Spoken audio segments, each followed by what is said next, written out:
Thanks so much for having me. It's a delight to be here. A delight to see Rory. Hopefully, we won't have to see him again. Don't take it personally, but it will be fun to talk to both of you. What I want to do is take 5 minutes to introduce the topic and then have a conversation. Um, and so let's talk about what we want to do, which is design better choices. We want ourselves and people around us to make better choices. So, how do we do that? Let me start with a story about someone who was a mentor to me very long ago and far away. This is Herb Simon, who I suspect most of you don't know, but he's actually perhaps the first behavioral economist. He's certainly the first non economist to win the Nobel Prize. Now, I was lucky enough to go to graduate school at Carnegie Mellon, and Herb was one of my mentors. And he had this very pretty analogy I want to share with you. It's sometimes called Simon's ant. And here's the story. If you're trying to understand the behavior of an ant on a beach, it's going to look very complicated. They're going to go left, go right, go forward, go all sorts of places. It looks really complex. But from the ant's perspective, it's really simple. They're simply trying to go from their nest to the food and back to again. Their rules are simple. What makes it difficult is the fact the beach is pretty irregular. There are stones here, there's rocks, who knows, maybe there's a picnicker walking by. But the ant's swerves are actually very complicated, but they're made complicated by the environment, by how his decisions, or do I have to say her, his or her decisions for an ant, his or her decisions affect their behavior. So here's the thing. All of our choices have a hidden partner. Whenever we make a choice, we're actually going to be very influenced by the environment. And that environment is not something that happened because of waves or wind. It's actually because there's a hidden partner, somebody who we might call a designer, who's made this choice environment for us. So let's give you a couple examples. This is a plane cockpit. It actually turns out to be a US Air Flight 1549, the famous flight that landed in the Hudson. Somebody designed the environment here. They decided where every gauge goes, what colors are there, and it turns out that's done very systematically. They put people in a flight simulator, and they get to learn how to fly. And how do they say is it a good cockpit? Well, they have you simulating a landing at Charles de Gaulle. If you crash, it's not a good environment. This is a good example of design that's very scientific, very empirical. Let's talk about another choice environment, another place you make choices that's a lot less serious, but maybe not. And that's dating sites. You go to a dating site, somebody has made a set of decisions that are going to influence your behavior. For example, they've decided, are there pictures or not? How many options are there? Do they describe Brad as having hit by his favorite movies or his favorite sports? What do we do there? That, it turns out, since about half of all relationships in the US at least start online, to determine a lot about your happiness and potentially who you mate. So who's ever doing the choice design there is having a big influence on your behavior. You may not know this. Let me give you a very good business example. Google actually has a deal since 2014 with Apple to be the default search engine on your iPhone. Now, I'm not going to ask you all to look at your phone and see what the default search engine is, but about 90% of you have it set to Google. Now, is this done by a handshake, a word of mouth? It started out with about $1 billion. According to estimates from financial analysts now, Google pays Apple about $12 billion simply to be the default. Now, you can change this in 5 seconds. Just 3 clicks if you know where you're going to change to one of the other search engines. But very few people do. And $12 billion is a lot of money. You could buy a quarter of Twitter for that. So that impact is huge. So the point I really want to make is that we're all designers and choosers. With our family and our friends and our teams, we actually present choices to other people. And in doing so, we actually affect their behavior. Sometimes it's something we know strategically, particularly if you're a tech company, you do experiments to find this out. But the reality is most of us are pretty haphazard. The second point I want to make before we go back to Chris is very important. And that is when you talk about choice architecture, people normally think about something I've done a lot of work on, which is defaults. What happens if you don't make a choice? As I continue to do research in the area, something very important appeared to me, which is there are a lot of other tools for choice architects. So, for example, like in our dating example, how many options you present people changes what they choose. The order of options is going to be very important. A little bit complicated, but very important. What is first on a shelf will change its frequency of choice. What attributes you use to describe the options, how you describe them, and there are many, many other characteristics of choice. All of these influence what we choose. And so I'm looking forward to discussing with Chris this, but the important point I want you to take away from this is you are making choices in environments where somebody else has decided all these things. But you're also a choice architect, that you're also, when you face a choice to people around you, you have made a choice implicitly, haphazardly about all of these things. So when I talk to my wife, who happens to be in the business, um, I think about how many options do I present her? Which order do I present them? These are really important decisions that we're making as designers that we're just not all aware of. So bottom line is it's an illusion that we alone are all responsible for our choices, whether it be as individuals or as firms. We are always the hidden partner in choice architecture. Let's go turn it over to Chris. Listen, tell us a little bit more about how choice architecture works. We know about defaults, which is what is the option that is the non-option. In other words, if I do nothing, what happens? And it seems like, whoever owns the default, for example, Google buying being the default, whoever owns the default wins. But surely it's more complicated than that. I think it is. And what's also interesting is when we realize we have these different tools, let's say defaults and sorting, we want to think about, is there something they have in common? Do they have a common framework? Are the drivers of those two things similar? So let me go back to our dating example. For example, there is a concept I like a lot called a plausible path. In the world, when we're making decisions, we look at a small subset of information, and that information influences us. We also ignore a lot of information, and of course, that's not going to influence us. So the notion of a plausible path is how do we decide what part of the very rich information that's out there on a website or in reality in a store influences us? And I think it's very much what's easy to process. So let's go back to our dating example. You saw 3 pictures there with lots of information. I'm going to argue that the pictures are easy to process. Reading the text, like what Brad's favorite movie is a lot harder.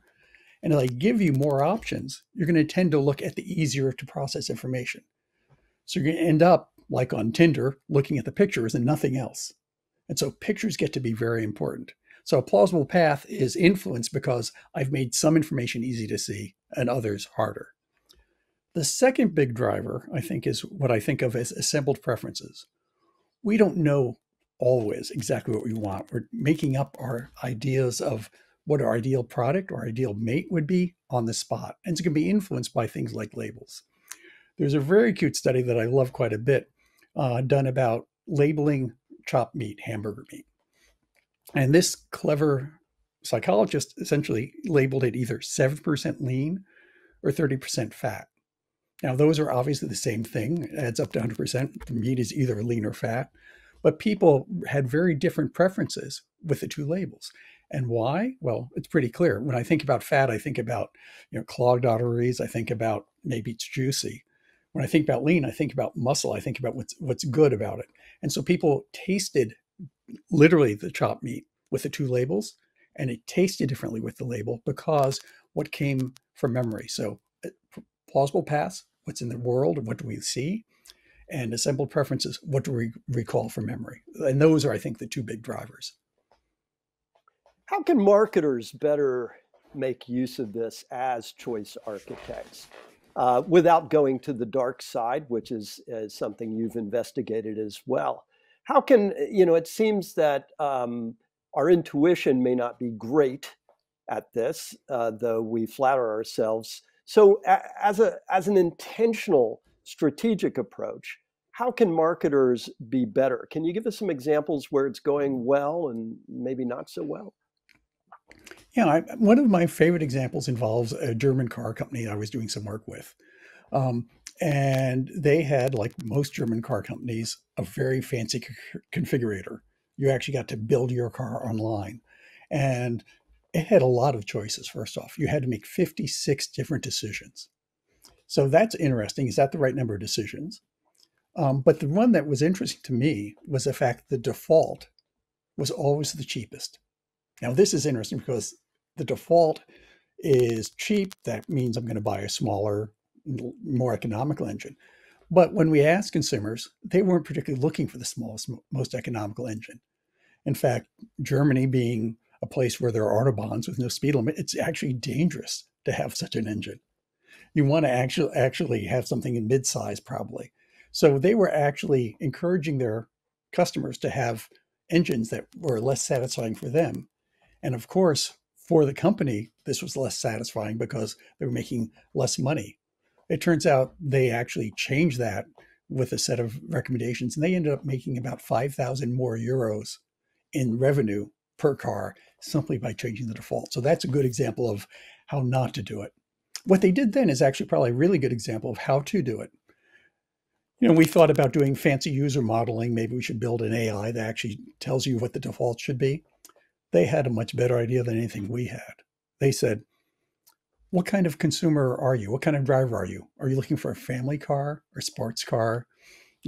And once you checked one of those boxes, they changed the defaults for the rest of the website to correspond to that person.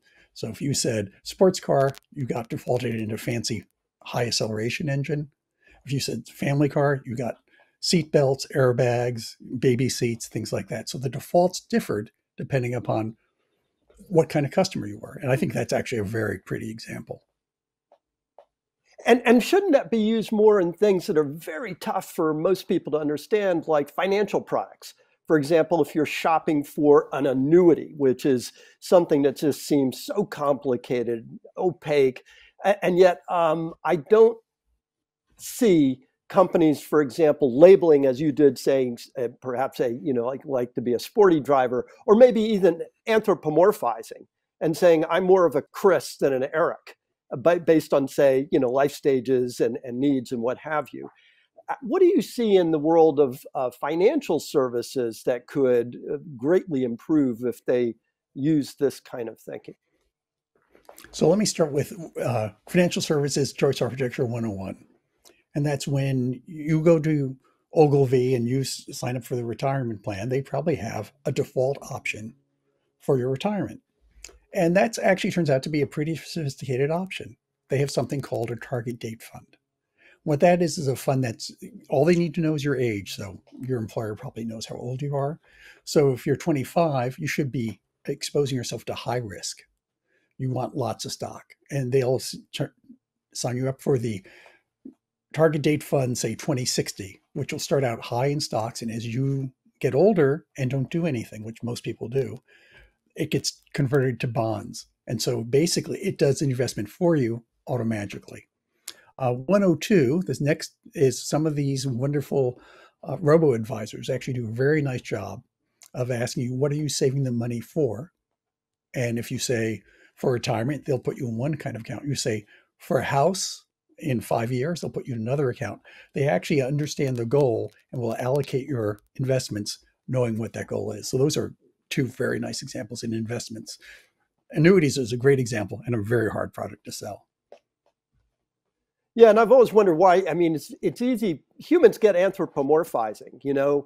I'd like to get a Tara versus a Dan, a Rory versus an Eric. Is that anthropomorphizing really just represents a bundle of views or goals? To what Right. degree I do mean, it's a you bundle of see attributes. this? You're right, of a person. Yeah, yeah. So why aren't we doing more in marketing this sort of humanizing as opposed to the item benefits? I think actually people often, when I talk to people who are in marketing, they often use names for market segments. There's a Sarah, there's a Paul, there's a Personas. Hamid.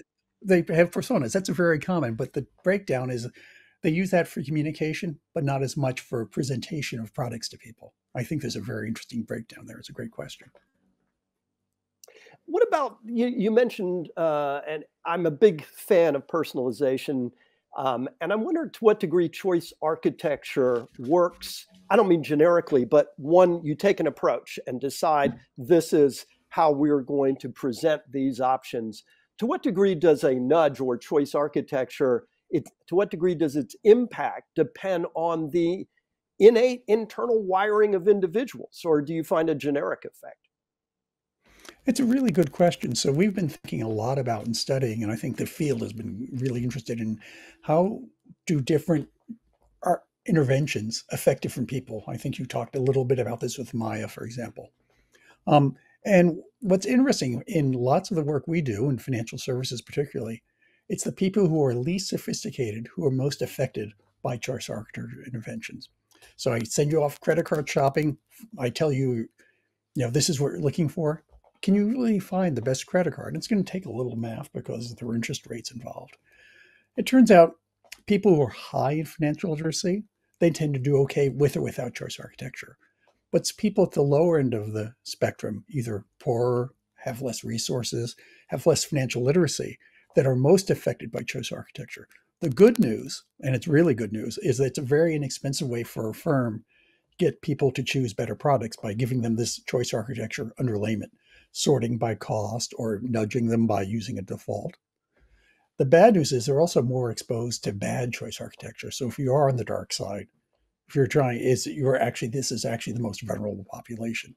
So there are big individual differences. And one really simple thing to do is customize the choice architecture. I think the example I always use is Netflix, which produces 30 million different homepages every day. They are doing an awful lot of experimentation to do that. I call that a choice engine because you actually can do lots of things you can do online that you couldn't do with a paper form. It's interactive. It actually will change the choice architecture given the kind of customer you are. Ladies and gentlemen, join me in thanking Professor Eric Johnson. This is a wonderful and incredibly useful new book, The Elements of Choice, Why the Way We Decide Matters. It goes into so much more depth and practicality than we've had time today. But Eric, thanks yet again for choosing to join us today. Thanks so much, and thank you for choosing to have me. Just one favor. If you want to keep Nudgestock free, click the like button because the algorithm likes it, and click the subscribe button too. The algorithm likes that, and unlike the like button, it's actually useful because you'll get notified of future content from Nudgestock whenever it becomes available.